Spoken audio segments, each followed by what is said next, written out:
Hey guys, my name is Matt Bertram. I'm with DSLR Filmmaking 101, and today I want to talk to you guys about some different equipment that you can use to kind of transform your DSLR into more of a true dedicated video camera.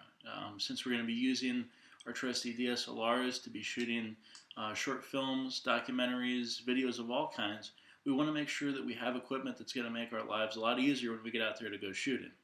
So one of the first things I want to talk to you about are lenses. Lenses are um, obviously can be overwhelming when you go to look to buy one. There's a vast array of different brands, different types, zooms, primes, pancakes, all different kinds of crazy lenses that you guys can. I'm sure that you've seen if you're looking into investing in one. And for video, one of the things you want to look into are things that are going to make photographers cringe. Manual focus is very important. Manual focus is really your only option when you're doing video on a DSLR, and frankly, the only option you want to use as a professional filmmaker. And so, right here, I've got my trusty 5D Mark II, and on it is a Carl Zeiss 50mm f1.4 prime lens. It's a ZF model with an adapter on there. And one of the nice things about this lens is that it's designed for manual focus only. This is not an autofocus lens whatsoever. It does not speak to the camera electronically. Okay. So the other nice thing is it also has a manual aperture ring. Now this is something that you're only going to find on the Nikon mount, the ZF version. And that's important because when you're doing time lapses, you're doing video, you want to be able to lock down your aperture at a certain f-stop and know that your camera is not going to try to adjust that the lens isn't going to try to adjust that based on different lighting conditions. Alright, so the next piece of equipment I want to talk about is something that I think is absolutely essential if you are at all serious about doing video with your DSLR. It's going to really save you a lot of headaches later on down the line, and going to make getting nice sharp focus and nice compositions that much easier with video. And that is a Zacuto Z Finder. It's an expensive piece of kit for sure, about $400, $385 in that price range online. But it is a very high quality, very nice magnifier, essentially, is really what it is. And what it does is it clips on the back of the LCD screen of your camera. And let me do that right now, if I can. There we go. So now it's attached. We have the LCD viewfinder on the back of the camera, and I can hold that up to my eye. And what it does is it actually magnifies the LCD screen 3 times in this eyepiece. And you might ask, well, is that why is that worth $400? Why is that something I need? Well, especially if you're using fast lenses like this Carl Zeiss lens I have here, which is a 50mm f1.4. It's really high f-stops on here. It's a very fast lens, takes in a bunch of light. And when you're looking on the back of that LCD screen, in this case on the 5D Mark II, a 3-inch screen, it's very difficult if you're outside or just for that matter, judging based on that screen, critical focus. Trying to make sure you get your subjects in focus, trying to make sure you have the right composition. And this kind of turns your DSLR more into a traditional video camera. Alright, and on to the next piece of equipment. It's audio. What kind of audio are you going to use with your DSLR to make sure that you're getting nice high quality sound for whether it be interviews, natural sound, documentary work? We want to make sure we're getting good audio, because good audio is something that really people demand. They're willing to forgive shaky camera work, maybe things that are out of focus, poor composition. Those are things that people, if they're watching an online video on Vimeo or YouTube, they're going to be more willing to forgive bad camera work or bad video than they are audio. Because having bad audio, whether it's hissing, humming, too low or too loud, overmodulated, etc., having audio like that, people, it's annoying, it's frustrating, and they're just going to not watch your video because it reeks of really amateur work. So a mic that I use that I highly recommend is from Rode. It's the Rode Video mic. They have this also in a pro version as well for, I believe, $50 more. This one right here can be had online for around $100. So let me go ahead and take it out of the box for you. I'll show you what the microphone actually looks like. It's kind of your traditional shotgun mic style. Here it is here from Rode. So this basically just attaches right on top of your DSLR. I'll bring a 5D back into the frame. So this just pops on just like that.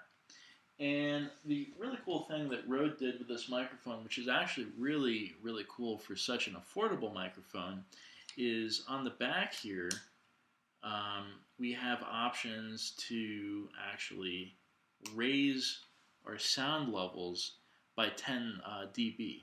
So we can have just a normal audio range, or we can have increase that audio for subjects of sound that obviously is quieter, especially useful for doing interviews. If you want to boost that sound from someone. So the Rode Video Mic or Video Mic Pro, I highly recommend. They attach this with this little mini jack here into your DSLR.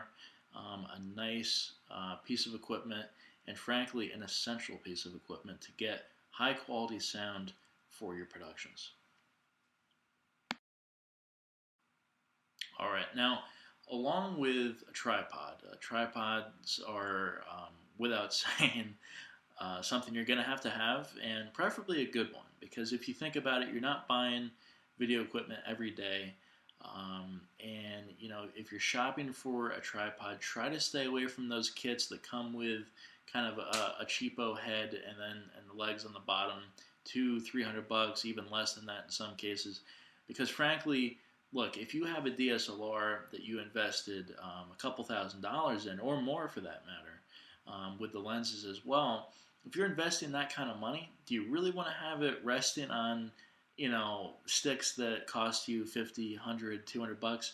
You want to have a good quality tripod, and it's very important to ensure, you know, not only you know, the protection of your equipment from falling, but also to get stabilized camera work as well. And tripod is the most essential, most basic item that you're going to need to shoot video. But because you don't really want to be shooting handheld with a DSLR, because in a lot of cases you're not going to have image stabilization. It's not like a traditional handycam or video camera. If you go handheld with a DSLR, something that again is a little bit pricey for some, but it's called the well, this one right here that I'm holding today, it's the GlideCam HD 2000. And it is a camera stabilizer, and this one right here is not balanced because we don't have a camera on it. But the idea is that when we move this back and forth, forward and back, left and right, because we have a counterweight at the bottom here, we have two counterweights, and we have a platform to rest our DSLR, that when we have this properly balanced with the right amount of weights, the right extension of this beam here, and then also have our camera placed properly on this platform, that the camera will be completely stable, will be completely still. And that will enable us to be running upstairs, to be really doing all sorts of elaborate camera work and have it be completely steady. So this here, the HD 2000 version from GlideCam, their camera stabilizer, is about $450. So again, I mean, you can see online people make these themselves. There's other companies that make them. Blackbird makes a nice camera stabilizer in about the same price range as this one here. And let's see, and also you have the Merlin from Steadicam, about $650-700. And they're all different designs. They all function relatively the same. They're just different designs and slightly different price ranges. But I went with the GlideCam HD 2000 here for my 5D Mark II, and I can attest to the quality of this product. It's all metal. It's very well made, and works like a dream. And really, the only thing you're going to get used to is when you have a DSLR and you got the proper weights on the bottom here. It does put a little bit of torque on your wrist, so you got to get used to that. But all right, guys. Now, something else I want to talk about too, not necessarily on um, equipment, but more software side of things that I think are essential for the DSLR videographer. First, a piece of software called Magic Lantern. Now, this is only available for Canon cameras. You may have heard about it before. Essentially, it's a hacked firmware, and don't be put off by that term, because it's been around for a long time and has a quality reputation and is um, not officially supported by Canon, but has a very large community and following of respected filmmakers that use it. And basically, what it is it turns your DSLR via this free firmware that you can install on your compact flash or SD card. It turns your DSLR into more of a traditional video camera. And what I mean by that is it gives you focus peaking, it gives you histograms, zebras, intervalometers, that's a mouthful, to do time lapses. That's something that I actually talked about in a previous post on my blog. And it gives you a wealth of even HDR video, which is something that's very interesting. Obviously, you're probably familiar with HDR photography. This is something now that you can do HDR video, which looks very cool. I've seen some work online that I'm quite impressed with that feature. But there is a absolute wealth of different options that come packed in the Magic Lantern firmware. You can visit their website at magiclantern.fm, like the radio frequency. And basically, I highly recommend it, especially if you want to get into time lapses, because Canon sells intervalometers, which basically it's a fancy word for a timer to do time lapses. They sell theirs for about $120. I think they have a couple different models, but you're going to be looking to spend a decent amount of money on something that basically you can get for free, along with, I think, focus peaking. I think histograms and zebras are absolutely essential and very, very helpful for video work. Now, the other thing, too, that I really like a lot with Magic Lantern, just kind of giving you a brief overview of some of the highlight features of that software, is it actually gives you audio meters on your LCD screen as well.